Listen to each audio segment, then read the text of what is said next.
साथियों सलाम नमस्ते आदाब।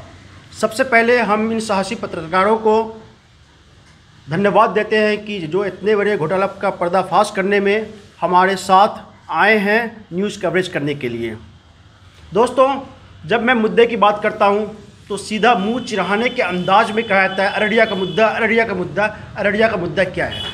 मैं आपको बताना चाहता हूं, अररिया का मुद्दा वही है जब आप भाजपा और जदयू से इलेक्शन लड़ रहे थे तो आपको साइन करना पड़ा था। आपने साइन किया है, आप देखिएगा कौन कौन सा मुद्दा है। हम वक्त बेवक्त मुद्दों को इंक्रीज करते रहते हैं। अभी हमने हॉस्पिटल का किया था और ब्लॉक का किया था, फिर मैं यहाँ का चांदनी चौक घोटाला का कर रहा हूँ। दोस्तों, ये भी मेरा बैकग्राउंड रहा है कि जब भी मैं किसी मुद्दा को उठाता हूँ, जब तक उस पर मुझे 10%, 20% या 30% सक्सेस नहीं मिल जाता है तो हम उससे आगे नहीं बढ़ते हैं। अब हमने चांदनी चौक घोटाला का मुद्दा उठाया है। इस मुद्दा से हम तब तक आगे नहीं बढ़ने वाले जब तक इस पर मुझे कामयाबी मिलते हुए ना दिख जाए। अब मैं बाकी चीज़ों का जवाब नहीं दूंगा, सिर्फ उस चीज़ का जवाब दूंगा जो इस घोटाले से रिलेटेड है और जिस पे मुझ पर आरोप लग रहा है।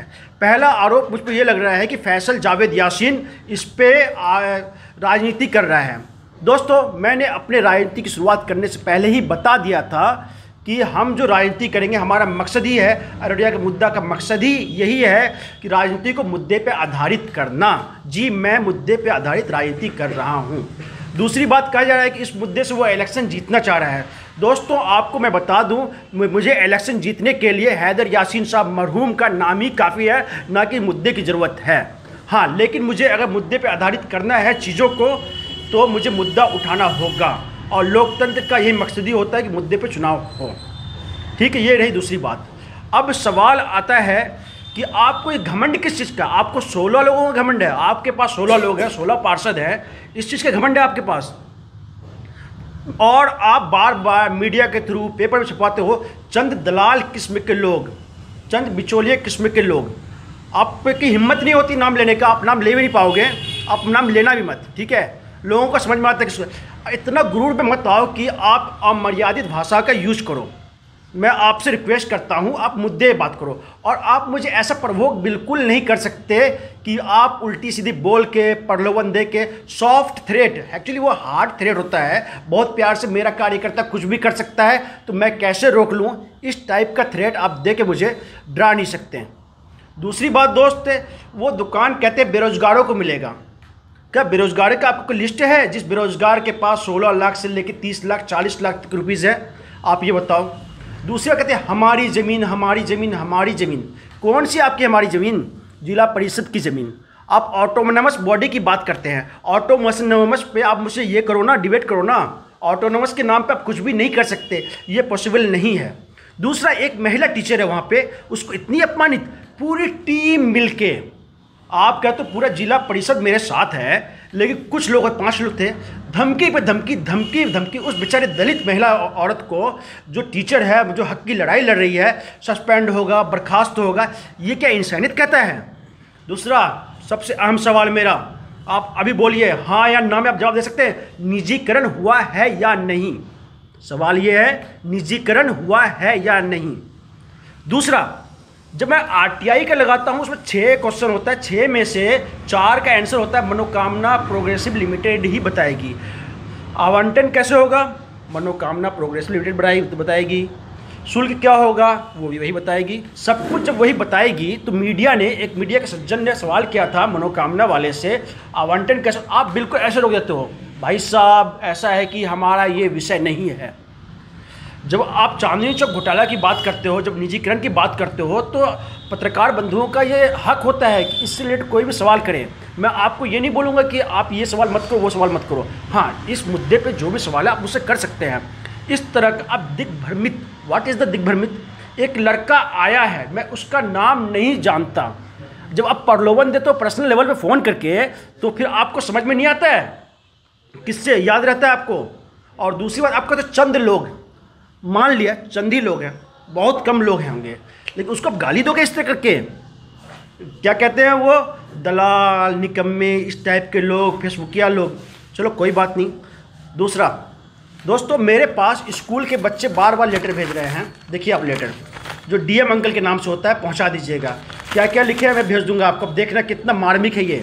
कहते हैं डीएम अंकल, मैंने पढ़ा था पेड़ काटना पाप है, फिर पेड़ क्यों काट दिया, अब मैं कहाँ खेलूँगी, जलेबी क्यों काट दिया, कोई बात नहीं मैं पेड़ लगा लूँगी दोबारा, ऐसे कहते हैं लोग बच्चियाँ। अब मैं डीएम के पास जाऊँगा तो ये होगा कि ये कहेंगे जांच चल रहा है तो आप एप्लीकेशन लेके क्यों गए, कौन करेगा जांच, क्या मुझे अधिकार नहीं है अपनी बात रखने का। बच्चों को इस तरह डांटा जाता है, बहुत ही गलत है। दूसरा, वहाँ पे कितने पेड़ थे, बहुत सारे पेड़ थे, सिर्फ 60,000 में जिला परिषद उसको बेच लेती है। वो पेड़ का दाम कम से कम 3 से 4 लाख होगा, किस लिए बेचा गया। और दोस्तों एक बात और कहना चाहूँगा, घोटाला हुआ है ये प्रूफ है, निजीकरण हुआ है या नहीं हुआ ये बता दो। दूसरा, आप मानहानि की केस करने की बात करते हैं बार बार ना, मुकदमा होगा मानहानि का, मैंने किसी का मानहानि नहीं किया है। अगर आपको लगता तो आप केस करने के लिए स्वतंत्र हो, बिल्कुल स्वतंत्र हो। हाँ, मैंने क्या किया, आपका माल हानि किया है, मतलब कौन सा माल, इलीगल माल, हराम माल का हानि किया है। अगर इसका कोई केस बनता तो आप कर सकते हो, I don't have any issue. और पत्रकार बंधुओं का सवाल हो तो कर सकते हैं, कोई छूट गया तो।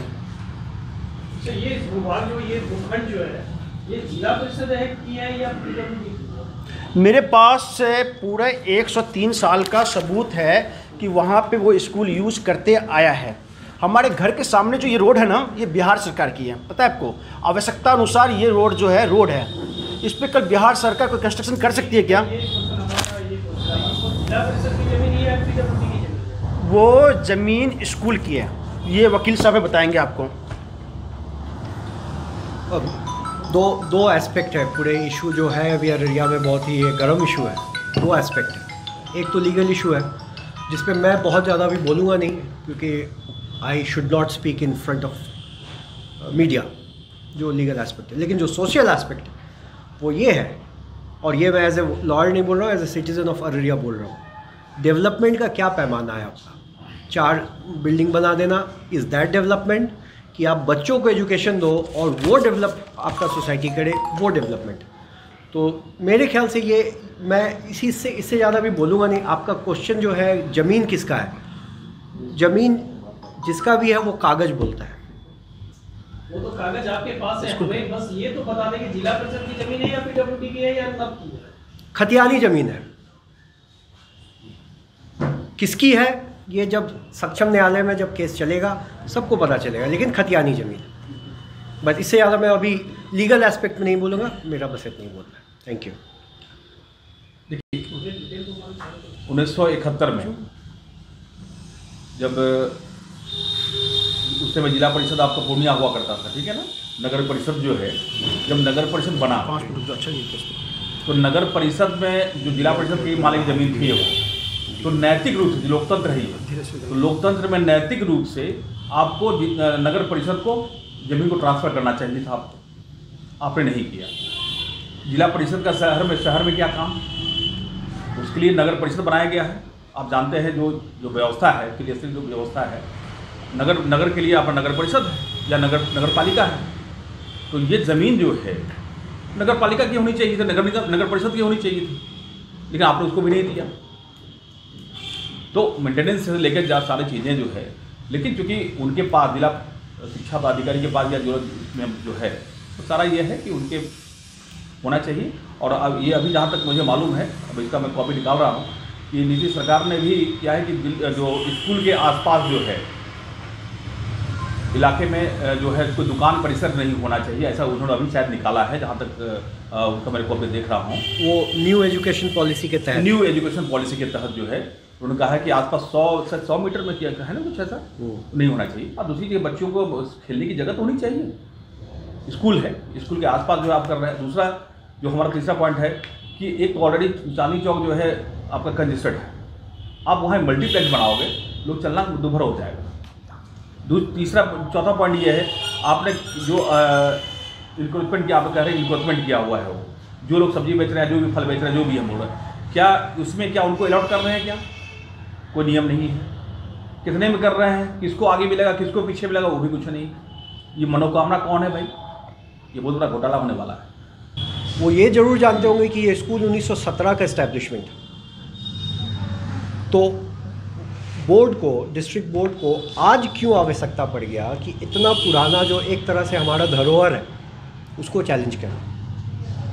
ज़मीन आपको डेवलपमेंट दिखाना है, डेवलपमेंट करना है तो और भी जगह है। चांदनी चौक जहाँ पे इतना पतला सा रास्ता है, आदमी चल नहीं पाता है, वहीं पे डेवलपमेंट क्यों, उसी प्लॉट पे क्यों? क्वेश्चन बोलूँगी, स्कूल के जो एक महिला टीचर है उनको अपमानित किया जा रहा है, ये बहुत ही गलत है। क्योंकि महिला टीचर जो है अभी स्कूल के लिए और बच्चों के लिए कर रही है, ना कि खुद के लिए कर रही है। तो उनको FIR का धमकी देना या बर्खास्त करने का धमकी देना बहुत ही गलत है। इसके लिए हम लोग आवाज़ उठाएंगे। इससे ज़्यादा जो करना होगा, अगर रोड पे आना होगा रोड पे आएंगे, उनको हानि नहीं पहुंचने